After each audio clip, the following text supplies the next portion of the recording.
Hi hello friends, welcome back to media talks. நான் உங்கள் மௌனிகா. நான் தான் வீடியோலேயே சொல்லியிருந்தேன்லே, நம்ம ஒன்று வந்து பார்த்திங்கன்னா எக்ஸ்பெக்ட் பண்ணுவோம், எக்ஸ்பெக்ட் த அன்எக்ஸ்பெக்டட், அதுதான் வந்து ப்ரொமோவில் வரும் அப்படின்னு சொல்லிட்டு.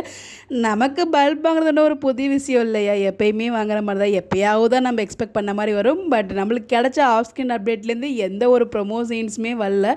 பட் ப்ரொமோ ரொம்ப நல்லா இருந்துச்சு. ஸோ மாமி வந்து பார்த்திங்கன்னா விஜய்க்கு வந்து ஒரு பொண்ணு பார்த்துருக்காங்க. அதை வந்து காவேரி கிட்ட சொல்லிட்டு இருக்கும்போது காவேரி சொல்கிறாங்க, அவர் தான் அவங்களோட ஒய்ஃபை ரொம்ப லவ் பண்ணுறாருல, எப்படி கல்யாணத்துக்கு ஒத்துக்குப்பாரு, கல்யாணத்துக்குலாம் ஒத்துக்கவே மாட்டாருன்னு சொல்லிட்டு அவங்களோட டோனில் ரொம்ப அழகாக வந்து சொல்லியிருப்பாங்க. இவங்க என் பண்ணுவாங்க, பார்த்தா அங்கேருந்து நம்ம விஜய் வந்து வருவார். ஸோ அந்த கண்ணிலே அவ்வளோ அழகாக பேசிக்கிறாங்க பாரு ரெண்டு பேரும், அப்படிங்கிற மாதிரி தான் இருந்துச்சு.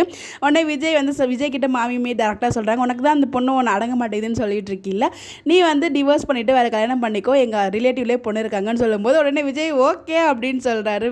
ஏன் விஜய் நீங்கள் இப்படி பண்ணுறீங்க, வெறுப்பேற்றுறதுக்காகவே பண்ணிகிட்டு இருக்கீங்களே, எவ்வளோதான் நீங்கள் பண்ணுவீங்க, இந்த விளையாட்டுத்தனத்தை கொஞ்சம் குறைச்சிக்க கூடாதா அப்படிங்கிற மாதிரி தான் இருந்துச்சு. பிகாஸ் இப்போ தான் மிஸ் அண்டர்ஸ்டாண்டிங் எல்லாமே பேசி கிளியர் பண்ணாங்க. திருப்பி அகைன் இவர் வந்து விளையாட்டுத்தனம் பண்ணிட்டு இருக்காரு அப்படின்னு சொல்லி. பட் எனிவேஸ் ஃபன்னாக தான் மூவ் பண்ணுவாங்க, ரொம்ப இதெல்லாம் மூவ் பண்ண மாட்டாங்க, ஒரு ஃபன்னியான ட்ராக்கில் தான் மூவ் பண்ணுவாங்க. இதுக்கான காரணம் ஒன்று இருக்குதுன்னு சொல்லி நெக்ஸ்ட் வீடியோவில் நான் ஷேர் பண்ணுறேன். உடனே விஜய் அப்படி சொன்னதுமே நான் எனக்கு ஓகே தான் மாமி அப்படின்னு சொன்னதும் காவேரி வந்து அப்படி ஒரு லுக் விடுவாங்க பாருங்க, நல்லா இருந்துச்சு. கடைசியாக ரெண்டு பேரும் வந்து பார்த்துக்கிட்டு அந்த லுக்கு ஓவராலாக ப்ரொமோவே ரொம்ப நல்லா தான் இருந்துச்சு. ஸோ நீங்கள் பார்த்தீங்களா எப்படின்னு சொல்லி உங்களுடைய கருத்துக்களை மறக்காமல் கமெண்ட்டில் ஷேர் பண்ணுங்கள்.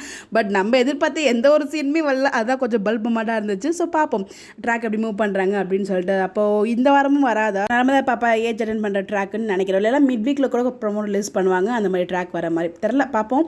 உங்களுடைய கருத்துக்கள் மறக்காமல் கமெண்ட்டில் ஷேர் பண்ணுங்கள். இந்த மாதிரி எப்படி தெரிஞ்சுக்க நம்மளோட சேனலை ஃபாலோ பண்ணிக்கோங்க. Bye bye. ஹூ சொல்கிறியா ஷோவுமே வந்து பார்த்தீங்கன்னா வேறு லெவலில் போயிருக்கும் போல். ஸோ கொஞ்சம் குட்டியாக வீடியோஸ் மட்டும் பார்த்து ஃபுல்லாக இன்னும் நான் பார்க்கல, பார்த்துட்டு இன்றைக்குள்ளே உங்களுக்கு அப்டேட்மே நான் ஷேர் பண்ணுறேன். பார்த்தவங்க ஃபுல்லாக எப்படி இருந்துன்னு சொல்லி கமெண்ட்டில் ஷேர் பண்ணுங்கள். Bye bye.